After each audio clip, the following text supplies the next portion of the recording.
few hours fishing, and we've heard that he's come up with a new technique of fishing, a new bait. Let's check in with him now and see if he has caught anything.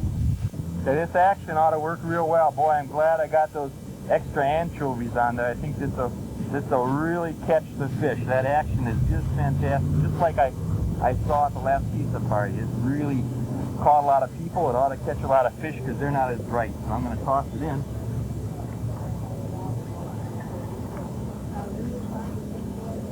Wait a while here. Bob, hi. Hi. How you doing? Oh, great. I just tried my new pizza bait. I just cast it over. Oh, yeah? How's it doing? And, I think I've got something. Yeah, really? Holy cow! Oh, my God, it must be huge. Oh, the line is in there. You mean, yeah. Oh, you got him up on shore. Oh, Let's see if we can get him. Okay, I'll try my hand under the gill here. Okay. Let's see. So you can get under the gill. Oh. Oh, my, he's a big one. Look at this. Oh. Bob, this is great. Down here. This could be a world record. Oh. My gosh. You know, I've only read about these fish, Aaron. This is one of those new hybrid fish. It's part northern, and if we can turn this guy around here. Oh, Debbie. Oh, this is be 60 careful. Pounds. Oh. And he's also part musky. And these fish have a ferocious appetite. They've been planning them to wipe out the excess carp and small salmon in the lake. I see.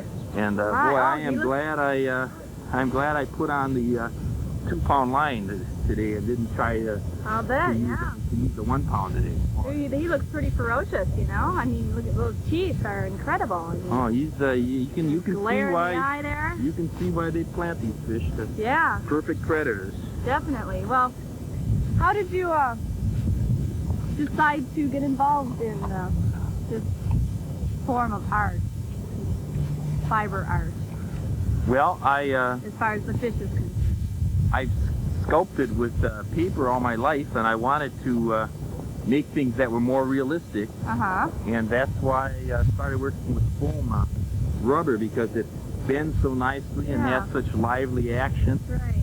And this actually is a tackle box. I'm working on the inside of it, and there's going to be a plastic box that fits right in the mouth. Great. And I'm not really quite as good a fisherman as you see here, and I really thought it would be fun to come down full-handed and not with a tackle box that's a fish, and not look like I'm always without fish all the time when I go fishing. Well, I can say I'm very impressed, because with this art that does look very realistic. I don't really know anything about fish, but it looks like a very good texture that you got there, as far as, you know, the woven fabric that you have under there, and with the color of the scales and everything.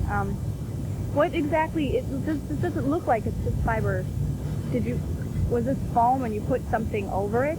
This is a foam rubber body, and then it's covered with cheesecloth and a mesh. Okay. I chose a real wide mesh to look sort of like scale. Sometimes you can use a very fine mesh. Then it's painted with matte medium, and after the clear coat of matte medium's on, then a base coat's applied, the base color. In this case, it was a brown on one side and a green on the other. Yeah.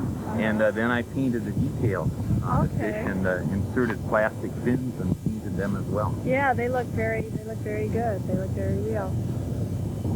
And what kind of models did you use to get the right textures and colors for the two different kinds of fish that are represented here? For several weeks before I worked on the fish, I searched fish stores and natural resource Department of Natural Resource Centers, looking for models, pictures, anything that I could find that were musky and northern. And plus I photographed and drew some of the northern that I caught myself. Oh, I see. How did you get this specific shape to stay like this? Did you have to cut the foam in this shape, or did you wrap it with something? How exactly did you do that? He's formed over a block of foam that I shaved with a large carving knife. I shaved the edges off of the foam, and the inside is completely hollow. That's where my tackle box is going to go. Okay. And the outside has a thin half-inch sheet of foam over it, and then on top of that is the cheesecloth and the matte medium. Okay, I see. Well, thank you very much, Bob. Thank you. And I have to admit, this is one tall, fishy story I don't think I will ever forget. Hi, I'm Mary Livingston, and this is Dissection of an Artist. We're here today with Bob Geniusz, who's a Milwaukee-based freelance artist, and we're here to discuss with him his polyfoam sculptures. Hi, Bob. Hi, Aaron. Tell us some about your educational background in general. Well, I attended Milwaukee Public Schools, growing up in this area, and I attended the University of Wisconsin-Milwaukee, where I got a Master of Fine Arts in Graphics, and I've also worked in paper making and studied architecture in Rome. Okay. How did you get involved in polyfoam sculpture? What brought that up in your life? Well, as a kid, I worked with paper a lot because I was a very poor painter, and I had trouble painting plastic models and things, so I started making them out of paper. And I found that I could make more detailed models out of paper than I could out of plastic. And I could model things that you couldn't buy plastic models of. And they could be colored with watercolor and markers and things like that. When I got older, I looked for more durable materials and found that they were very foreign to me and they just weren't very natural. So I went back to working with paper. Now I quite often work in residencies and work with kids and students and things, and also work with a lot of dramatic groups. I've recently worked with Melanie Panish, a mime and dance artist, and they needed more durable materials, and I at the same time I looked at the work of several other artists that work in polyfoam, and I started adapting it to my own work because the paper and some of the skills you need to make the foam rubber are very similar to what I do with paper, except the result is very different. Is this the medium you work with most lately in your... Well, in the last few months I've done a lot of work in foam rubber, but I still work a great deal in paper making and printmaking as well. I'm printing a model of the Colosseum out of paper. A series of different sizes, and I'm continuing making paper to do more prints on. Okay. And where do you work on these kinds of projects? Do you have a woodshed or any particular studio of your own that you work on? As an artist in residence in the Milwaukee Public Schools and other schools in the state, I have a studio in the school. And I also have a small studio in my home as well. Okay. And speaking of you working in schools, I guess this is a project you worked on with your school. Could you tell us about that? Well, I just completed a wonderful class in polyfoam rubber sculpture at College for Kids at UWM. And I've worked on this project every summer for the last 4 or 5 summers. And this is a foam rubber pizza that was made in the class. And this, in a polyfoam rubber class, in all my classes, I always like to have a class that integrates different art forms and also a group project, because I think it's very important for kids to be able to work in a group. And one of the sad things about group projects, sometimes artists don't get to keep the results. Maybe you get a photo of it or something, and that's it. So we made 2 identical pizzas, and the kids designed what they wanted on. They had meat and anchovies and all kinds of things. And then we cut the pizza into 8 parts, because there are 8 kids in the class, so they each have a part of the pizza. And being a real intense 2-week class, every day for 2 hours, the kids get kind of close to one another because we're working in group projects. It's a small class and things. So they also have a little part of the class, and if they see each other some, in 10, 15 years or whatever, they can put their pizza slices back together and remember the class. What was the age range of these students who worked on this project? These kids were 7, 8, 9-year-olds. Wow, I'd say that's pretty good for people that age. Do you work anymore with younger people, with students? Are you teaching any classes now anywhere? We currently have a class in film video animation at College for Kids. I'm also working on a long summer program at Oak Creek Public Schools. It's a 6-week program. We worked in kite making, foam rubber sculpture, and paper making. Okay. All right. Has your art taken you to any interesting places around the country or around the world or anything? Have you done any traveling? Probably studying, the most exciting recent trip was Black Earth, Wisconsin. But Alcott Lake, I just completed a residency there this year, and New London. In New London, we made an architectural walk of the city, and it was an exciting thing because I'd been there the year before, or a couple years before that, and I knew the area a little bit. But I took a group of 15 kids out with several parents, and we went out for 2-hour walks in the area, and we sat down and drew buildings and wrote about each building. Oh, good. And so we combined writing and architecture and the drawing in this piece. And then we put that together in a book. And the book, because we worked with kids from kindergarten up to 8th grade, the buildings, all the writing about the buildings and the pictures are the way that the kids see their community. And it's quite exciting. Some real interesting things came out. And some of the buildings are buildings that an artist or somebody really trained in architecture would probably never point out. And like some of the common gas stations and things, but hearing the kids talk about them, they became very exciting things to look at.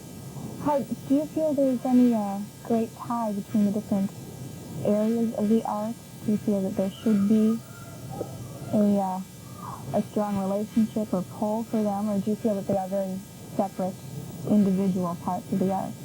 I have worked a great deal in projects that integrate the arts through the Wisconsin Arts Board as an artist in residence. For instance, in the past, in the Oak Creek program, one year we had a songwriter, a dance person, and a concrete sculptor and myself worked together, and together we made a film with a soundtrack and sets, special sets. We created special visual effects with the dance group, and I created foam rubber props for the mime people, and we really got the idea to work together and go to the best source for certain visual, certain sound, whatever we needed. We went to that area, and you learn a lot from working together, and there are a lot of relationships in the arts that we just don't see unless we get the artists together and really work. And the Wisconsin Arts Board has done some wonderful collaborative projects in that manner. Good, that sounds very interesting. And you said you brought some of your projects, your foam sculptures with you, and hopefully we can cut to that now so you can show us how that's actually made and put together. Okay. Let's go to that now. Okay. Okay.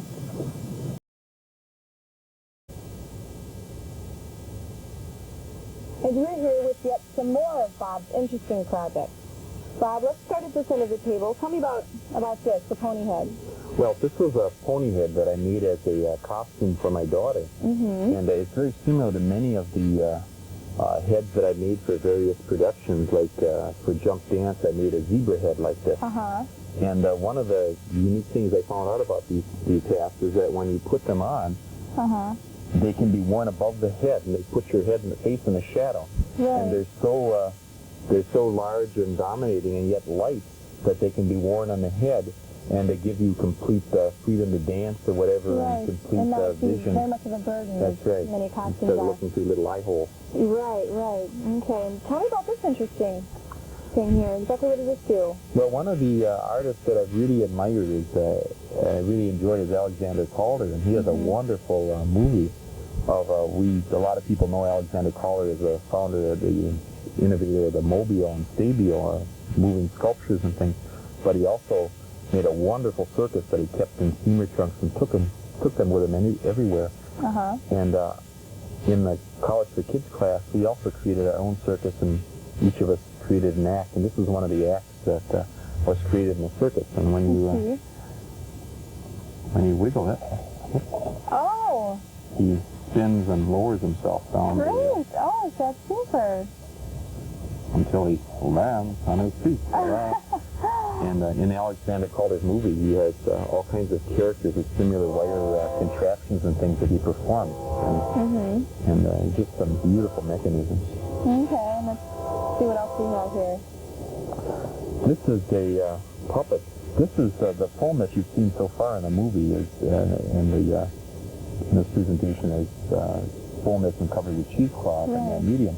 Right. This is what I call raw foam. It's foam that's simply dyed with root dye. And not so simple because it's quite a, as my wife can tell you, it's quite a complicated process that we developed.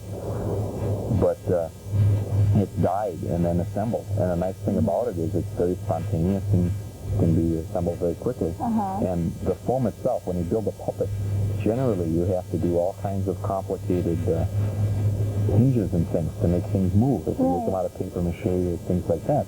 But with foam, the foam bends and can even provide the springiness for the puppet. Yeah, right, yes. It looks like it's very flexible, very easy to work with. Yeah. Well, tell us how, you said the dyeing process is fairly complicated. Why would it be so complicated? Well, because you have to knead all of the dye into the foam. So you have to sit in a tub, or we use a bathtub, and you have to press the dye into the foam. If the foam isn't compressed, it won't suck up the dye and won't suck up the color. I see, okay. And do we have anything else that you can show us? No, this is another puppet that I made. Was it difficult for you to actually construct and get the good shape of the actual type of bird? Because it's quite obvious that this is a duck, not just a bird. Was it difficult for you to do that in shaping this? And well, that's one of the nice things about working with foam rubber, in that it can be carved very easily with a pair of scissors, or thicker foam you can use a electric knife on. And to carve it, you can simply take the scissors and simply cut away. To cut grooves in it, you can kind of bend it between your fingers and cut a groove in it. Okay, and that's, I presume, how you got the ribs in the tails of the fish? Exactly. That I can see here? Yeah, okay. All right, and do you have anything else to show us over there? Well, I'm about to glue the feet on this grasshopper creature. Great. He has a spring mechanism Goodness. right out of Alexander Calder technology, too. Great.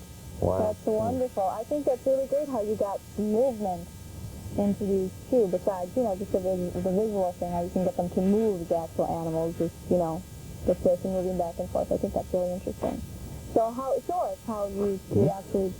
All the, most of the gluing that I do is done with an electric glue gun, because you have to have some way of either melting or dissolving the foam. Okay. And the solvents that dissolve the foam are really harmful. They're equivalent to being a very heavy drinker, as far as your liver goes and things. So it's something not good to mess with. Okay. So I use a hot glue, and with hot glue you simply plug in the glue gun and squeeze the glue on the area, and then you stick on the rig,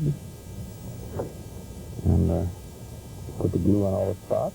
Is this difficult to work with, and that would it dry very fast? Would you have to work very quickly in this after you apply the glue? Is it... Yes, hot glue doesn't, kind of unique in that it doesn't actually dry, it cools. And it cools, it takes much less time for something to cool than it does to dry. So cooling time is about 60 seconds, and in about 30 seconds it's almost too cold to stick anything together. I see. Yeah, it's getting very stringy there, isn't it? Yeah, it's, thick already. it has these little filaments that sometimes come off, or it may just break off when it cools. Yeah. And there we have his feet. Oh, beautiful. A little more complete here. That's great. That looks really great. Oh. Hop them around, you can join all the other bugs and... Yeah, great. Yeah. Well, thank you for sharing that with us, and your techniques. Thank you. You're welcome. That was a very interesting demonstration, Bob. Thank you. We are going to cut to some footage now of the Sphinx that you made for the Florentine Opera benefit. Could you expand on this project, please? Well, the Sphinx was actually designed by students at Milwaukee High School for the Arts. And I was an artist in residence there 2 years ago. And when I first came, the very first day that I came, they said they needed a Sphinx. I asked them routinely if they needed, if there's anything they needed, and they looked at me and said, yes, we need a Sphinx. So I got 2 people, like sort of like Noah's Ark. I got 2 people from each of the art forms to work on this piece to kind of keep in line with the spirit of it. the 8 people kids got together and they each drew a part of the Sphinx, and we had a large blueprint of what the Sphinx was going to look like. And then we made it out of foam rubber, and I guided them and showed them how to do it, and they put it together, and it became a greeting piece in the MHSA for several years. We also have some footage on Browser the Library mascot that you made. Could you elaborate on that for us? That Browser was a commission that I designed for the Milwaukee Public Library. The headdress itself was designed after the actual Milwaukee Public Library Central Library Dome. And it actually helped them find their eagles, because they didn't, when I made the drawings for it, they asked me why I put eagles on the crown, and I said, well, they're on your building, and they looked up there, and they were. Oh, so I didn't really notice them before. Yes, it actually helped them find their eagles. Okay. The face itself was, we talked about several animals that we could use, and we chose the lion out of all the animals that we talked about. The body has parts of record players and other things that are in the library, as well as the books that are all around the sculpture. We know that the library has a big collection of books, but it also has a lot of other media material, so we tried to put that into the Sphinx. That includes things like cassette tapes that are in the headdress, and film reels as well. The back of the library the back of the piece has a branch library, the Blocky Library. Okay. I also heard this was used for 2 parades. How did it get involved in that? Do you have any idea? Well, that was part of the reason that we designed it. We wanted a mascot that could tour the library, so I made a head of Browser with a little headdress, and I also built this large lion skin that could be used in the parades, City of Festival parades, and the other figure was used in a circus parade to entertain the kids in the audience before the big circus parade came along. Okay. Well, great. Thanks for sharing that with us. Okay. And now we're going to see 2 short takes of Bob's previous projects. Let's go to that now.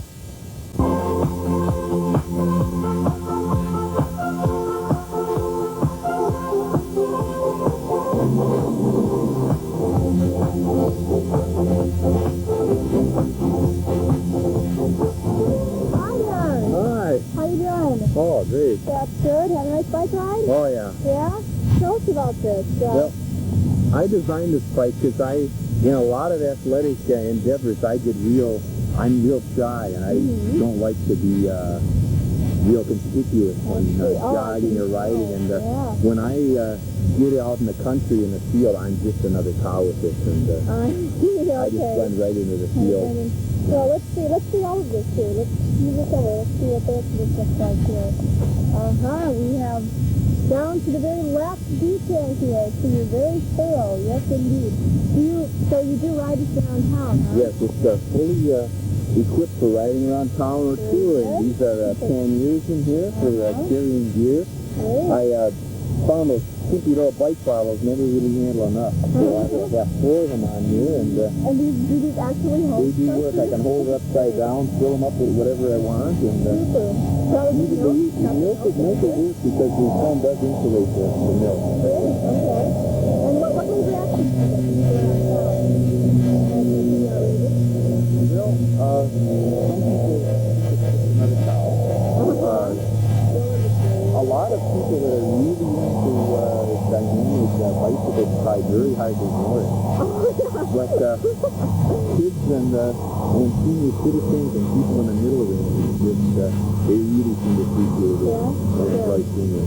I am very embarrassed to admit this, but I have never ridden a cow.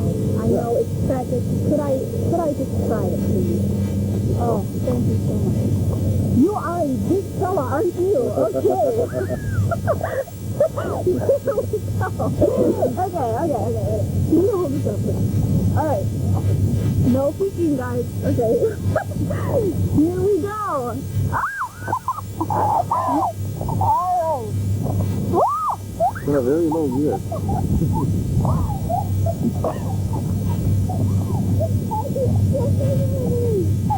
Very Yeah, you want to ride it? I thought you did a lot of Well, thank you, Bob. Thank you. You can go on your way. Have a nice bike ride. Milwaukee enjoys their town. Thank you. Bye-bye. Hi there. Hi. You meet again. What's this? Tell me about this. Well, this is my one-man effort to bring the Hiawatha back to the North Woods. The Hiawatha was a locomotive that used to travel from Milwaukee to the North Woods in the 30s, and a lot of the railroad tracks have been taken away and made into bike trails, so it's my effort to bring the locomotive back. I see. This looks like basically the same materials that you use for the books and the seats and everything, right? Yes, this is a polyfoam rubber construction. Okay. How long did it take you to make this? I spent 3 or 4 weeks on this, but I spent many years researching it and getting models and taking measurements and wanting to make it, and then never quite doing it. Last summer I found it. I see you have little lights and everything here, a working light up front. Has a working headlight that also can come out and be used as a flashlight. Super. And it has a number of compartments. Uh-huh. One of the reasons I built it is I also photograph trains and things, and when I ride along things, I like to have my camera ready. And I found that any other way that I carry it is either unsafe for the camera or too cumbersome to get the camera out. Yeah. So this pack I can get out very quickly at a protection point. And it looks like there's some other compartments in here too, right? No lenses to have? Yes, they hold my lenses. Okay. Alright, I see. I also built the rear compartment, which is actually the Hiawatha used to have a very elaborate tail end called the beaver tail.